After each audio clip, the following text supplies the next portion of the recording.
اللہ تعالیٰ قبول فرما لے. حصہ ہی ڈالنا مقصود ہے بھائی. وہ حضرات فرماتے ہیں کہ جب ابراہیم علیہ السلام کو چتا میں ڈالا گیا تو اس وقت ایک پرندہ تھا، وہ اپنی چونچ میں قطرہ پانی کا لے کے آتا اور آگ پہ ڈال دیتا، پھر جاتا پھر ایک قطرہ پانی کا لے کے آتا اور آگ میں ڈال دیتا. کسی نے پوچھا تیرے اس قطرے سے اتنی بڑی آگ بچ جائے گی؟ فرمایا مجھے نہ مجھے ابراہیم کے ساتھ یاری لگانے والوں میں نام تو آ جائے. آپ جانے سے سروکار نہیں ہے، ہمارا تو یاری نبھانے سے سروکار ہے کہ جتنا بس میں اتنا تو ہو جائے نا. تو ہم بھی یہی کہتے ہیں کیونکہ آقا کریم صلی اللہ علیہ وسلم کے ذکر خیر کی مجلس ہے تو کچھ باتیں حضور صلی اللہ علیہ وسلم کی تعریف توصیف میں بھی عرض کر دوں. چلو حضور صلی اللہ علیہ وسلم کا ذکر کرنے والوں میں میرا بھی نام آ جائے گا. ضرور سے پڑھیے بھی اللہم صلی علی سیدنا و مولانا محمد وعلی آل سیدنا و مولانا محمد. یہ میرے بھائی میں عرض کر رہا تھا کہ حضور صلی اللہ علیہ وسلم کی ذات کو اللہ نے ایسا بنایا کہ ان کے لیے کوئی ایسا لفظ جس سے گستاخی کا پہلو نکلتا ہو، اس لفظ کے بولنے کو بھی میرے اللہ نے حرام کرا دیا. حضور صلی اللہ علیہ وسلم کی مبارک زندگی ہم سب کے لیے رحمت کا باعث ہے. حضور کی زندگی ہم سب کے لیے کیا ہے؟ بولیے بھائی، حضور کی زندگی ہم سب کے لیے کیا ہے؟ رحمت کا باعث ہے. یہ جو چار چیزیں ربیع الاول کے ساتھ منسلک ہیں میرے محبوب پیغمبر کی، ان چاروں کے بدلے میں اللہ نے امت کو چار چیزیں عطا فرمائی. توجہ رکھنا بھائی، اللہ نے چار کے بدلے میں چار چیزیں عطا فرمائی. پہلی چیز میرے محبوب پیغمبر کی ولادت ہے. ولادت کے بدلے میں اللہ نے امت کو حریت عطا فرمائی، آزادی عطا فرمائی. فرمایا آزادی کس بات سے؟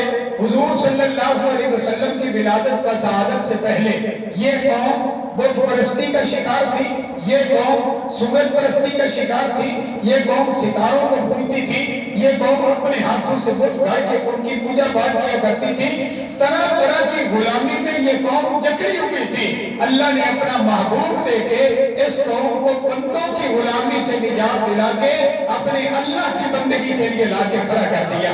پہلے یہ قوم ایک ایک دروازے پہ سجدہ کرنے والی تھی. حضور کی آمد کی برکت سے اللہ نے سب دروازوں سے ہٹا کے اپنے بارگاہ میں اس کو کھڑا کرنے والا بنا دیا. تو میرے محبوب پیغمبر کی ولادت سے قوم کو کیا مل گئی بھائی؟ بولو تو سمجھ کا ہی ہے تو پورے سے حضور کے آنے کی برکت سے ہمیں کیا ملا بھائی؟ آزادی ملی. ہمیں کیا ملی؟ کیا ملی بھائی؟ آزادی ملی. لیکن آج ہماری بدقسمتی یہ ہے کہ ہم اس آزادی کو ایک اور معنی میں استعمال کرتے ہیں. کیوں بولنا گھر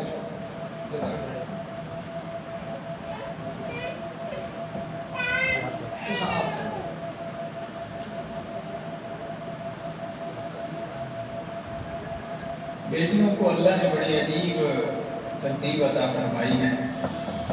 یہ محبتیں دیتی بھی ہیں ماں باپ کو اور ماں باپ سے محبتیں لیتی بھی.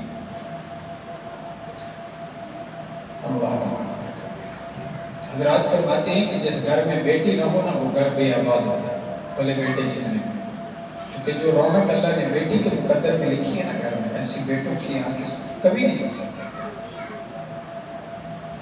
ہمارے یہاں شہر کے مولوی صاحب ہیں، ان کو اللہ نے 4 بیٹی عطا فرمائی. 4 بیٹے چاند جیسے خوبصورت. ایک مجلس میں بیٹھے ہوئے تھے تو مجھے کہنے لگے مولوی یار دعا کر اللہ میں نے ایک دی دے بھیجا.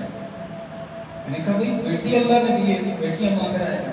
لوگ تو بیٹیوں سے تنگ آ کے بیٹے مانگتے ہیں. کہ یار مولوی کا اللہ پوتر بھی اللہ سے بڑے بڑے دیتی ہے ماشاءاللہ، تقریباً جوان ہوئے پھرتے ہیں. لیکن بیٹی کی ایک طلب ہے، تڑپ ہے کہ اللہ مجھے بیٹی دے. میرے محبوب صلی اللہ علیہ وسلم نے بیٹیوں کی پرورش فرمائی ہے. بیٹیوں کو پالنا یہ میرے محبوب کی سنت ہے. بیٹے چھوٹی عمر میں انتقال کر گئے تھے. ساری زندگی ناز برداری کی ہے میرے محبوب پیغمبر نے تو بیٹیوں کی ہے. اور ایک بات اور عرض کر دوں کہ میرے محبوب پیغمبر کی نسل سید چلی ہے تو وہ بیٹیوں سے چلی ہے. حضور کی اولاد کس سے چلی ہے؟ بیٹیوں سے چلی ہے. سیدہ فاطمہ رضی اللہ تعالیٰ. آج وہ سید ہونے پہ فخر کرتا ہے، بھی کہتا ہے کہ میں حسنی حسینی ہوں. باپ کی طرف سے حسنی ہوں، ماں کی طرف سے حسینی ہوں، ماں کی طرف سے حسنی ہوں، باپ کی طرف سے حسینی ہوں. میں سید ہوں. تو خیر پارا آپ دوسری جانب نہ نکل جائے، وگرنہ میں تو ویسے بھی ایک کسی ترتیب پہ ہوں کہ بیٹھ گیا تو پھر بیٹھ ہی گیا. باتیں ہوتی رہیں گی بھائی. میں کون سی بات عرض کر رہا تھا کہ میرے محبوب پیغمبر کے آنے سے اللہ نے ہمیں کیا عطا فرمائی بھائی؟ آزادی عطا فرمائی. طرح طرح کی در در کی غلامی سے نجات دلا کے اللہ نے اپنے دروازے پہ ہمیں کھڑا کر دیا، اور یہ میرے محبوب پیغمبر کی برکت سے ہوا، اور میرے محبوب پیغمبر کی برکت سے میرے اللہ کا بہت بڑا احسان ہوا۔ وگرنہ آج ہم بھی کئی ایک بتوں کو پوجا کرنے والے ہوتے، ہم بھی اپنے لیے کئی خدا بنائے پھرتے ہوتے، اگر حضور دنیا میں تشریف نہ لاتے۔ حضور کی آمد کی برکت ہے اللہ نے ہمیں آزادی عطا فرمائی، لیکن آج ہماری بدقسمتی یہ ہے کہ ہم نے آزادی سمجھ لی حیا سے۔ ہم سمجھتے ہیں کہ حضور کے آگے سے ہمیں حیا سے آزادی مل گئی، جو مرضی آئے کرتے رہو۔ آج میلاد کا جلوس نکلتا ہے اور اس میں ایک بیٹی کو بنا سنوار کے، اس کو جناب والا میک اپ کرا کے ننگے سر اس کو جناب والا اس جلوس میں بٹھایا جاتا ہے اور دعویٰ کیا جاتا ہے کہ حضور کے میلاد والے جلوس میں حوریں تشریف لائی ہے۔ کتنی بدبختی اور بدقسمتی کی بات ہے۔ یہ بات آپ حضرات مجھ سے زیادہ بہتر جانتے ہوں گے سوشل میڈیا پہ کہ 12 ربیع الاول کو حسینہ گائی ملتان میں جو جلوس نکلا، اس جلوس کے اندر باقاعدہ ایک خاتون کو حضور بنا کے پیش کیا گیا، لیکن بدقسمتی کی بات حضور صلی اللہ علیہ وسلم، یہ بدقسمتی کی بات ہے، وگرنہ میرے محبوب پیغمبر تو بیٹیوں کے سر پہ کپڑا ڈالنے کے لیے آئے تھے، بیٹیوں کو سر ننگا کرنے کے لیے۔ بول دو بھائی، ابھی مولانا بیان فرما رہے تھے حضور کی ایک بہن کا واقعہ، میں ایک اور خاتون کا واقعہ بیان کرتا ہوں۔ میرے محبوب پیغمبر کے صحابی ہیں سیدنا علی بن حاتم رضی اللہ تعالیٰ عنہ، شکاری صحابی ہیں، اکثر ان کا وقت شکار پہ گزرتا ہے، ابھی انہوں نے ایمان قبول نہیں کیا۔ میرے محبوب پیغمبر کریم صلی اللہ علیہ وسلم نے ان کے علاقے میں بھیجا ایک لشکر کو، وہاں سے گرفتار ہو کے آنے والی ایک خاتون اس علی بن حاتم کی بہن بھی ہے۔ یہ بہن آئی میرے محبوب پیغمبر کی بارگاہ میں، حضرات نے لکھا اس کے سر پہ دوپٹہ نہیں تھا، اور یہ عرب کی غیرت مند خاتون تھی، یہ اپنے دونوں ہاتھوں سے اپنے سر کو چھپا کے میرے محبوب پیغمبر کی بارگاہ میں آئی، یوں اپنے سر کو چھپایا ہوا تھا۔ معلوم ہوا عرب کی فطرت میں سر ننگا کرنا نہیں تھا، عرب کی فطرت میں ہر غیرت مند عورت اپنے سر پہ کپڑا ڈالنا اپنے لیے عزت سمجھتی تھی۔ آج ہم نے گھر میں ٹی وی رکھا ہے، ہم نے گھر میں جو کچھ رکھا ہے اس کی برکت یہ ہے کہ ہماری بیٹی بہن اپنے سر سے دوپٹہ اتارنے میں فخر کرتی ہے۔ یہ خاتون ابھی مسلمان نہیں ہوئی، ابھی کافرہ ہے، لیکن اپنے سر سے دوپٹہ جو اتر گیا، اس کے بعد سر پہ ڈالنے کو کپڑا نہیں تھا، اس نے اپنے ہاتھوں سے اپنے سر کو چھپا رکھا ہے، اپنے بالوں کو چھپا رکھا ہے۔ میرے محبوب پیغمبر کے سامنے لائی گئی، حضور نے سب سے پہلے اپنی مزمل مدثر والی چادر عطا فرمائی، فرمایا جاؤ میری بیٹی کے سر پہ چادر اڑا دو۔ کسی نے عرض کیا یا رسول اللہ صلی اللہ علیہ وسلم، یہ کوئی مسلمان تھوڑی ہے، کافر کی بیٹی ہے۔ فرمایا یہی تو بتانا چاہتا ہوں کہ میں اللہ کا آخر الزمان نبی آیا اسی لیے ہوں کہ بیٹیوں کے سر پہ دوپٹہ ڈالا۔ اور ایک بات اور عرض کر دوں تو بے جانی ہوگا، قائد محترم حضرت مولانا فضل الرحمان صاحب حافظہ اللہ تعالیٰ کل شرع و فتنہ، یہ مرد کلندر ہے جس نے اپنے کارکنوں کی یہ تربیت کی ہے۔ آپ کو یاد ہوگا آج سے 2 سال پہلے مولانا جب آزادی مارچ لے کے اسلام آباد پہنچے، وہاں پہ ایک عیسائی خاتون صحابی وہ آئی اور اس نے ایک چست لباس پہنا ہوا تھا، پینٹ کوٹ پہنا ہوا تھا، اس حلیے کے اندر وہ آئی اس کی کوریج کرنے کے لیے صحابی بن کے۔ ایک انصار الاسلام کے نوجوان نے اپنا زرد رنگ والا رومال اس کو دیا اور اس کو فرمایا کہ بہن یہ لباس تیرا مردوں میں آنے کے قابل نہیں ہے، اس رومال کو اپنے اوپر ڈال تاکہ تیرا وجود چھپ جائے، پھر جا کے میڈیا پہ اپنی جناب والا رپورٹیں نشر کرنا۔ لیکن میں بھی اس خاتون کو بھی سلام پیش کرتا ہوں کہ اس نے بھی غیرت کھائی اور اس نے اس کے دیے ہوئے رومال کو اپنے گلے میں ڈال کے گرا لگا کے اپنے وجود کو چھپایا